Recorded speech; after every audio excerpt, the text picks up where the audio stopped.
अस्सलामुअलैकुम। तालिब नकवी एडवोकेट अपने सदाए महरूमीन चैनल के साथ हाजिर है। नाज़रीन, आज इससे पहले कि मैं आपको इंट्रो शुरू करूं, मैं आपको एक रिक्वेस्ट करना चाहता हूं शुरू में कि कोविड-19 जो है वो ख़तरनाक किस्म का जो बरतानिया में आया था, वो लहर जो है उसकी वो आ गई है पाकिस्तान में, और ख़ास तौर पर पंजाब इससे ज़्यादा मुतासिर हुआ है। तो खुदारा आप फासला बरकरार रखें, और ये मैंने दानिस्ता ये मास्क पहना है ताकि आपको रिमाइंड करा सकूं। और बाकायदा आप जो है SOPs की पाबंदी कीजिए। और जो 60+ लोग हैं मेरे जैसे, उनसे ये दरख्वास्त है कि आप फौरी तौर पर अपनी रजिस्ट्रेशन करवा लें वैक्सीन के लिए। रजिस्ट्रेशन का बड़ा सिंपल तरीका है, लेकिन बदकिस्मती से लोग जो है वो आगाह नहीं हैं। आपने सिंपली 1166 पे अपना शनाख्ती कार्ड नंबर SMS करना है। शुक्रिया। और नाज़रीन, आइए अब वीडियो की तरफ। आज की वीडियो जो है वो कौमी इस्तेहकाम और कौमी सलामती से जुड़ी है, और उसमें हम चंद ऐसे हक़ाइक़ बताएंगे जिनके बारे में बात तो होती है लेकिन उसकी वजाहत इतनी नहीं की जाती। और उसी हिस्से में हम एक मुल्क दुश्मन बयान की मजम्मत अपना फ़र्ज़ समझें, और आखिरी हिस्से में हम अवाम की बात करेंगे, आम लोगों की बात करेंगे, आम लोगों के मसाइल की बात करेंगे। और अगर आपको कोई किसी किस्म का मसला हो तो हमें रब्ता कीजिए, हमारा फ़ोन नंबर दिया गया है, हम आपको हाईलाइट करेंगे, क्योंकि ये चैनल है सदाए महरूमीन। आइए वीडियो का आगाज़ करें। और अगर आप में से किसी ने अभी सब्सक्राइब नहीं किया तो सब्सक्राइब करके बेल आइकन को क्लिक कर दें। नाज़रीन, कौमी सियासत पर बहुत कुछ कहा जा रहा है, और कौमी सियासत में हम जो कुछ देखते हैं सोशल मीडिया पर और इलेक्ट्रॉनिक मीडिया पर, किस तरह चीज़ें बगाड़ के पेश की जाती हैं और किस तरह मामलात को दूसरा रुख दिया जाता है। और ख़ास तौर पर मीडिया से मैं अनॉयड हूँ। और मीडिया के आज मैं आपको रीज़न बताऊंगा कि क्या रीज़न है कि मीडिया इतना PTI के ख़िलाफ़ है। क्या वो मुहिब्बुल वतन नहीं है? वो यकीनन है। क्या वो सब लोग करप्ट हैं? ऐसा नहीं है। तो फिर क्या वजह है कि उनका झुकाव क्यों नून लीग की तरफ है और PTI से वो खफा रहते हैं? इसकी दो रीज़न्स हैं। एक रीज़न है जायज़ और दूसरी है नाजायज़।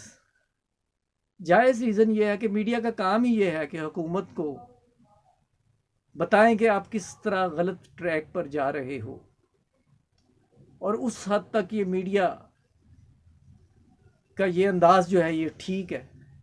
लेकिन मामलात उस वक्त ख़राब होते हैं कि जब बिला वजह ऐसे लोग जो करप्ट हैं उनकी करप्शन को पसे पुश डालकर नॉन इश्यूज़ को इशू बनाकर पेश किया जाता है। ये है ख़यानत। और उस ख़यानत की मैं वजह आपको बताता हूँ। सिर्फ यही वजह नहीं है कि ये करप्ट हैं। नाज़रीन, पाकिस्तान की ये एक रवायत रही है कि हुक्मरान जो होते हैं वो सबसे पहले वो खुश रखते हैं मीडिया को, और मीडिया को खुश रखने के बहुत से तरीके हैं। मीडिया में वो एंकर्स को भी खुश रखने की कोशिश करते हैं और मालकान को भी खुश रखने की कोशिश करते हैं। मालकान को कैसे करते हैं? बज़रिया इश्तिहार। और एंकर्स को किस तरह करते हैं? सीनियर लोगों को, सीनियर सहाफ़ियों को वो किस तरह ऑब्लाइज करते हैं? उन्हें सरकारी खर्च पे गैर मुल्की दौरे करवा के, और वहाँ वो जी भर के शॉपिंग करें या कुछ भी करें। माजी की ये तारीख रही है कि वो कौमी ख़जाने पे वो बोझ पड़ता है। अब बदकिस्मती कही है उनकी कि ईमानदार थानेदार आ गया, ना वो खाता है ना खाने देता है। वो जब दौरे में भी जाता है तो वापसी पे बताता है कि जी इतने कुल खर्चा मेरा इतना आया है। और उनके इश्तिहार बंद हो गए। इश्तिहार मिलते हैं, हर एक को मिलते हैं। जो दिन रात जहर उगलते हैं इमरान खान के खिलाफ, इश्तिहार उन्हें भी मिलते हैं। लेकिन पहले ये था कि नवाजा जाता था।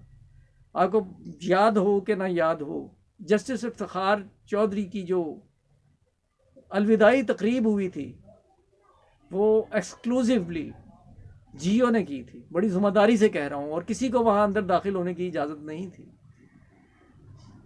क्योंकि जियो और नून लीग इस तरह इकमिक थे जैसे हीर और वारिस शाह।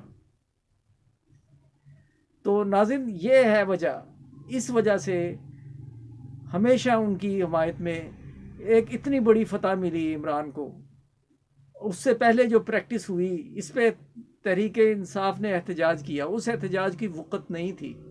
सिर्फ ये था कि यूसुफ रज़ा गिलानी इस्लामाबाद से सेनेटर मुंतखब हो गए, और फिर जब उन्हें चेयरमैन लाने की कोशिश की गई, चेयरमैन बनाने की, तो जो उनकी साथ हुआ था, जिस तरह तरीके बताए गए थे, वही तरीके इस्तेमाल किए गए। और अब मीडिया ने वो बात उठाई हुई है, इनकी कामयाबी का कोई शोर नहीं है। अब उनकी कामयाबी को धुंधला बनाकर, मशकूक बनाकर पेश किया जा रहा है।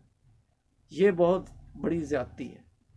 और नाज़रीन, लोग जो है, मैं आपको ये बताऊं कि सियासतदान जो है, पीटीआई वाले भी जब बात करते हैं तो वो ख्वाब देखते हैं कि जी ये कल ये पीडीएम का शराजा बिखर जाएगा, इसमें इस फ़लाँ ने फ़लाँ को वोट दिया, फ़लाँ ने फ़लाँ, ये अपने आप को धोखा दे रहे हैं, ये कोई भी सिंसियर नहीं है।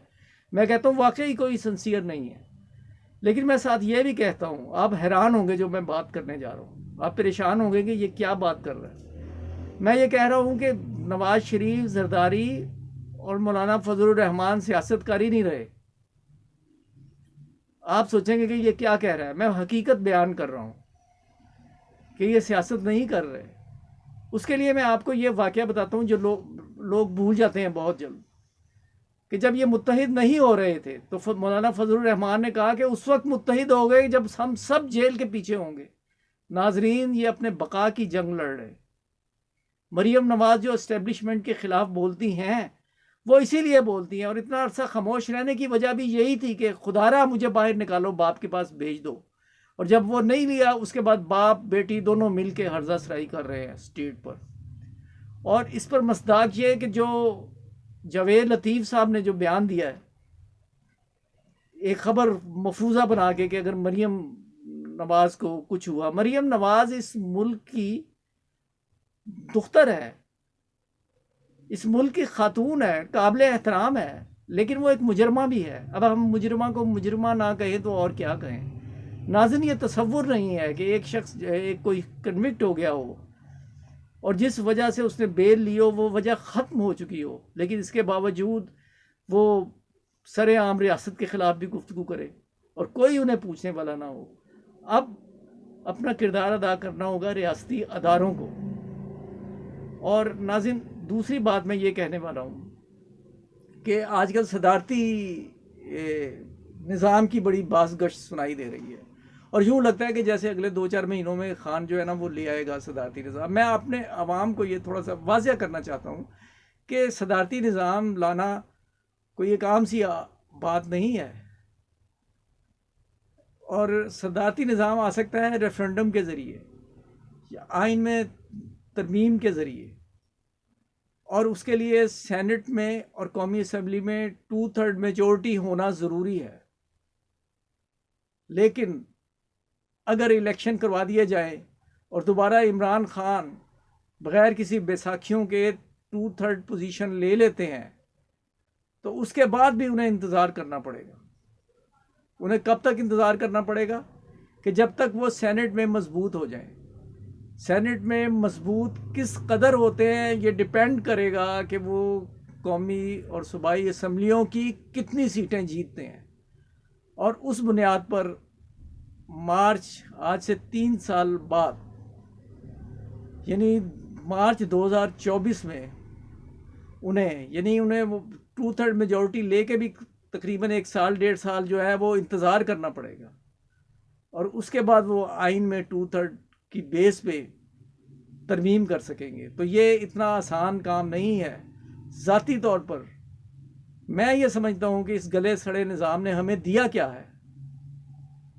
अगर ये सदारती निज़ाम बेहतरी लेके आता है तो इसमें कोई अर्ज नहीं है। और नाज़रीन, दूसरा तरीका है इस्तिस्वाब राय, यानी रेफरेंडम। रेफरेंडम में एक क्वेश्चन किया जाता है कॉन्स्टिट्यूशन के तहत कि आप इस इशू पे आप अपनी राय दें, हाँ या नहीं में। और उस पर डिपेंड करता है कि अब जो क्वेश्चन किया गया है फिर उस पर अगर कसरत राय से वो हो जाए, उसके बाद उसकी इम्प्लीमेंटेशन जो है वो ज़रूरी होती है। यहाँ मैं मिसाल दूंगा आपको 19 दिसंबर 1984 को होने वाले रेफरेंडम की, जो ज़ियाउल हक ने किया और बड़ा दिलचस्प क्वेश्चन किया। यानी मुल्क में मार्शल लॉ था और बाकायदा सदारती ऑर्डिनेंस निकला कि अगर आप इसकी किसी भी मैनों में मजम्मत करेंगे या मुखालफत करेंगे तो कोड़े और वो सज़ाएँ आपका मुकद्दर होंगी। इस हालात में इलेक्शन के नाम पे मजाक किया गया और हबीब जालिब साहब ने ये कहा था, मैं एक वीडियो में भी कह चुका हूँ कि शहर में हू का आलम था, वो जिन था या रेफरेंडम था, मरहूमीन शरीक हुए, सच्चाई का चेहलम था। नाज़रीन, ये करते आए हैं, जो वक्त का आमिर होता है वो हर तरीका ढूंढता है। अब नाज़रीन, मैं दोबारा आता हूँ कि ये रेफरेंडम हो जाए, सदारती निज़ाम आ जाए, तो इमरान खान अपनी मर्ज़ी के मुताबिक इस हुकूमत को चलाएगा। करप्शन उसने करनी नहीं और करने नहीं देनी। और मैं ये समझता हूँ, मैं ये हुस्न ज़न रखता हूँ कि ये तब्दीली जो है मस्बत होगी और इस तब्दीली के नतीजे में मुजरमों को करार वाकई सज़ा मिलेगी। और नाज़रीन, ये एक हकीकत है कि अपोजिशन इस वक्त इस कदर झुंझलाई हुई है, और ख़ास तौर पे नवाज़ लीग, कि वो ये कहते हैं कि ये सिस्टम लपेटा जाए और मार्शल लॉ आ जाए। ये क्यों चाहते हैं? क्योंकि ये, जैसा मैंने पहले बताया, कि इनके बका की जंग है, ये सियासत नहीं है।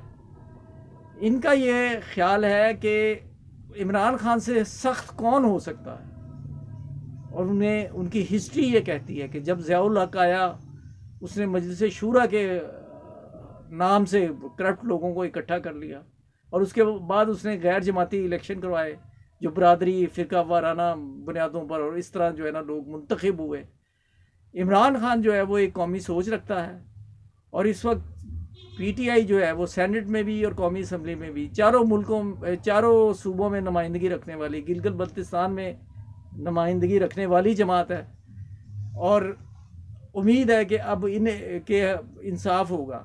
नाज़रीन, नून लीग का कट्टर हामी भी अगर मेरी उससे गुफ्तगू होती है तो वो कहते हैं पैसा तो आप ला नहीं रहे, पैसा तो आप एक भी नहीं निकलवा सके उनसे, तो क्या ये शोर होगा? पैसा निकलवाएं, उन्हें इस पर कोई इतराज़ नहीं कि हमारे नवाज शरीफ से पैसे निकलवाए जाएं। और अगर पैसे निकलवाए जाएंगे, मुल्क में गुर्बत ख़त्म होगी।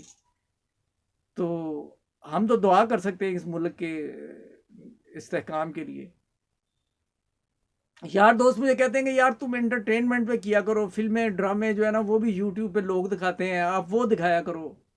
अब ये मेरे कमर्शियल मोटिव नहीं है इसके, मैं तो एक अपनी बात कहता हूँ, और वो कहते हैं कौन सुनता होगा तुम्हारी बात।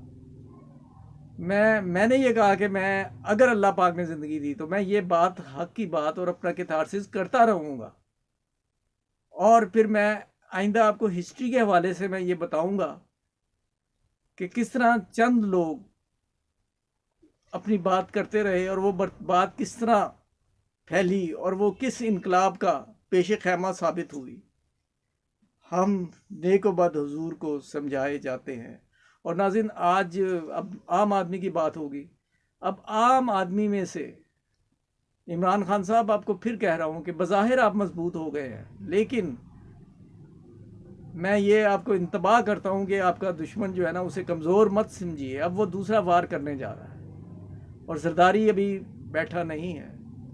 नाज़रीन, अगर बात करें नवाज शरीफ की और ज़रदारी की, मेरे ख़्याल में ज़रदारी साहब की कोई सियासत मसला अब नहीं है।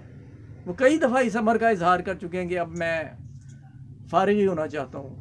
और नवाज शरीफ साहब तो बहुत पहले मैंने कहा था, लोग कह रहे थे आएंगे नहीं आएंगे, उस वक्त भी मैंने कह दिया था कि इन्हें पाकिस्तान काट खाने को दौड़ता है। अगर मुमकिन हुआ तो मैं आपको ये इसमें लिंक दूंगा कमेंट्स में। तो नाज़रीन, ज़रदारी साहब जो है ना वो तो फारिग हो जाएंगे, वो तो पैसे देने को भी तैयार है। वो कहते हैं बस मुझे सेव कर लो किसी तरह। अब अगर ये सख्ती की जाए, कानून के मुताबिक किया जाए, जो रियायतें हैं, जो कि एक सिलसिला शुरू हो गया है, देखिए कल क्या होता है। कल मरीम नवाज साहिबा जो है ना वो आएंगी वहाँ हाई कोर्ट, अगर ये रियायतें ख़त्म हो कर दी जाएँ, आप यकीन कीजिए वो कहेंगे कि हम सियासत छोड़ने को तैयार हैं, खुदारा पैसे पकड़े हमसे, पैसे पे हमारी बारगेनिंग करें, और फिर कर देनी चाहिए। अगर उनकी सियासत ख़त्म हो गई तो फिर पाकिस्तानी अवाम के पास तो वो नहीं जा सकेंगे। नाज़रीन, आप अंदाज़ा करें कि नवाज़ शरीफ की सारी फैमिली इस वक्त बाहर है, सवाए मरीम नवाज़ के, जो बाहर जाने के लिए बेताब है। और मैंने एक दफ़ा अपनी वीडियो में कहा था और अब भी उस पर काम करता हूँ। कई दफ़ा ऐसा हुआ है कि नवाज़ शरीफ ने छुट्टियाँ बढ़ा दी क्योंकि उनका लंदन में क़याम ज़रा तवील हो गया था बच्चों के पास, और वो वज़ीर आज़म थे। उन्होंने कहा ये कौमी तातीलात अमूमन 2 होती हैं, इन्हें 4-5 कर दिया जाए। ये भी ट्रैक हिस्ट्री मिलती है। लेकिन मेरा सलाम है पंजाब के अवाम को, और कुछ मैं नहीं कह सकता। और इमरान साहब, यकीन कीजिए कि आम आदमी बहुत परेशान है, महंगाई ख़त्म नहीं हो रही, और गुर्बत की सतह से नीचे ज़िंदगी गुजारने वाले पेंशनर्स, मुलाजमीन, अभी तक पंजाब के जो 25% मिलना था, मुझे जो वफाक में हुआ था और वो सूबों में भी अमल दरामद होना था इजाफा, वो सुना है कि अभी तक नहीं मिला। खुदारा इनका ख्याल कीजिए, आप हर तबके को खुश रखने की कोशिश करें, अल्लाह ताला आपका निगहबान होगा। नाज़रीन, दोबारा कहूँगा कि अगर सब्सक्राइब नहीं किया ये सदाए महरूमीन को सब्सक्राइब करें और बेल आइकन को क्लिक करते हैं। आपका बहुत बहुत शुक्रिया। अस्सलाम वालेकुम।